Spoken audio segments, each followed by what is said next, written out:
أعوذ بالله من الشيطان الرجيم.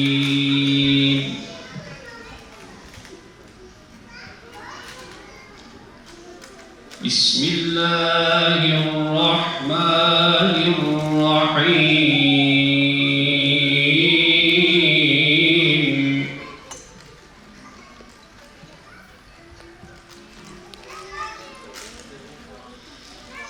يا أيها الذين آمنوا استعينوا بالصبر والصلاة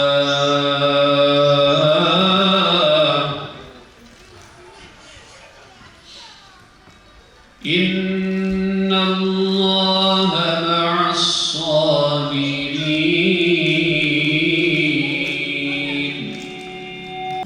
السلام عليكم ورحمة الله وبركاته.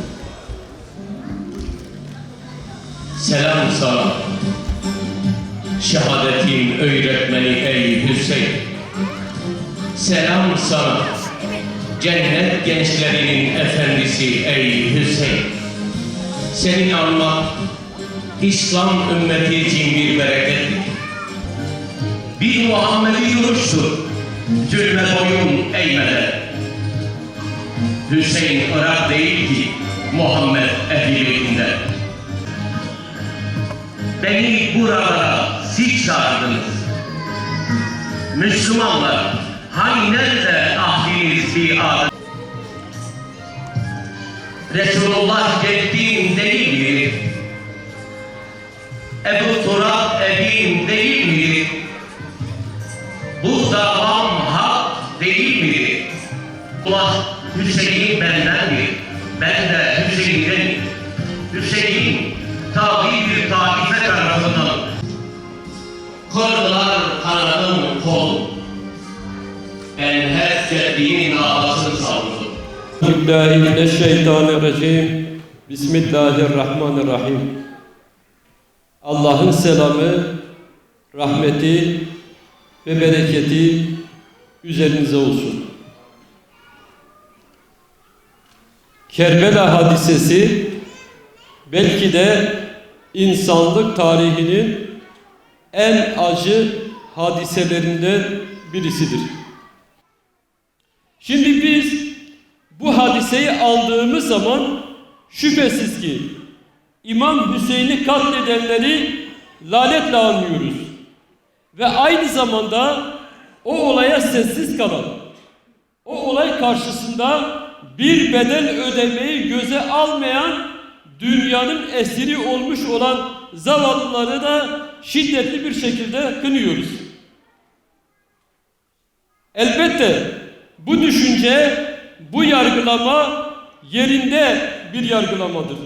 Lakin biz bu anlayışı bir mektebe dönüştürmediğimiz için, dik duruş iradesi ortaya koymadığımız için biz maalesef kendi çağımızdaki zalimleri aynı tartıda tartamıyoruz.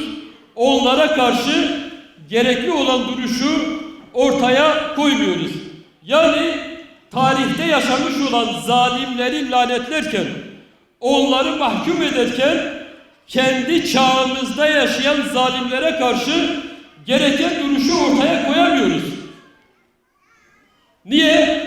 Çünkü tarihte yaşamış olan zalimleri lanetlemek, onları mahkum etmek bizim için kolay, ama kendi çağımızdaki zalimlere karşı ayağa kalkmamız ise bir bedel gerektirdiğinden dolayı maalesef o bedeli ortaya koyamıyoruz. O bedeli ödeme iradesini ortaya koyamıyoruz. Şimdi gelelim Gazze'ye. Elbette Kerbela için anlatılacak, söylenecek çok şeyler vardır. Ama bugün Gazze'yi gözlerimizin önünde adeta bir Kerbela gibi yaşadığımızdan dolayı biz bunu Kerbela ile özdeşleştirmek suretiyle Gazze'yi ele almak istiyoruz. Değerli Müslümanlar, bugün Gazze'nin Kerbela'dan hiçbir farkı yoktur. Dünün Kerbela'sı neyse bugünün Gazze'si de aynı şeydir. Ve biz Müslümanlara bakıyoruz. İslam ümmetine bakıyoruz.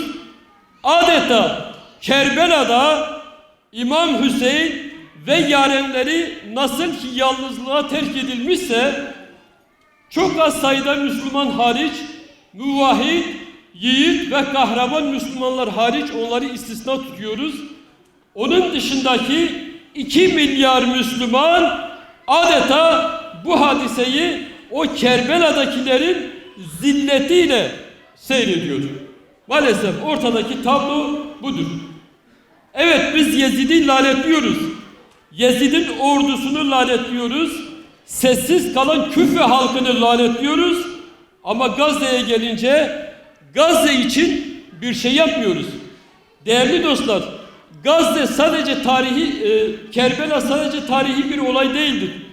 Kerbela aslında tarihin dönüm noktası olan bir mekteptir.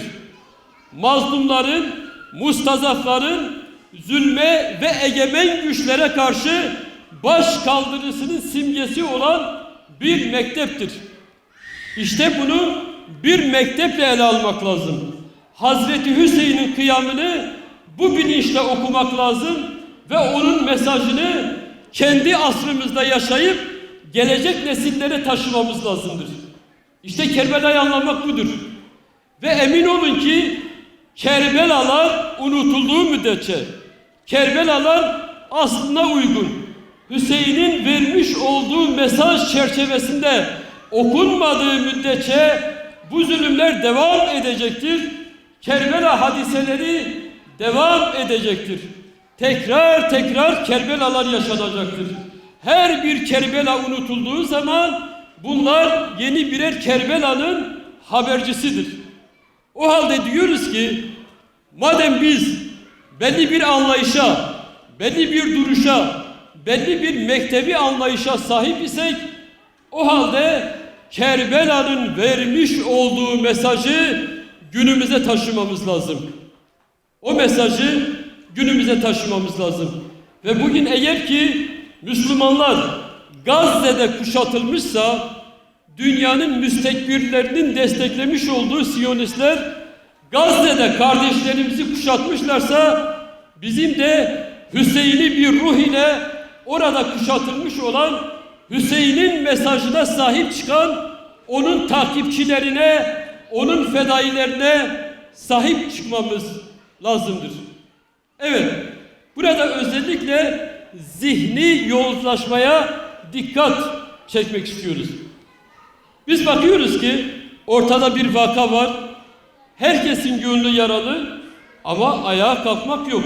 Herkes birisini sorumluluk almaya davet ediyor. Her ne hikmetse kimse kendisi kalkıp da bu sorumluluk kervanının rehberliğini yapma noktasında kimse ayağa kalkmıyor. Maalesef ortada böyle bir sorun var.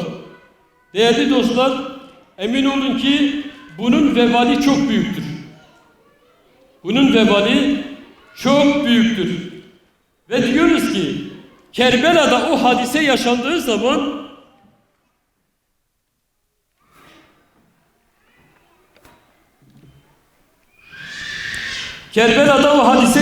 zaman belki birçok Müslüman o hadiseyi çok daha sonra öğrendiler. O zamanki şartlar çerçevesinde belki de sadece çağın zalimlerinin müsaade etmiş olduğu kanallarla, vasıtalarla öğrendiler. Belli bir çerçeve içerisinde öğrendiler. Ve öğrendikleri zaman da belki iş işten geçmişti. Ama bugün Gazze'ye baktığımız zaman bütün dünyanın gözü önünde, canlı yayında, bütün dünyanın, ümmetin gözü önünde, 2 milyar insanın gözü önünde canlı yayında insanlar katlediliyor. Çocuklar paramparça ediliyor. Çocuklar açlıktan ölüyor. Gazze'de susuz kalan, susuzluktan şehit olan, muzdarip olan çocuklar ile Gazze'de açlıktan ölen çocuklar arasında, Kerbela'da susuzluktan ölen çocuklar veya ondan muzdarip olan çocuklar ile Gazze'de açlıktan ölen çocuklar arasında Allah aşkına bir fark var mıdır? Her ikisi aynıdır. Ve biz canlı yayın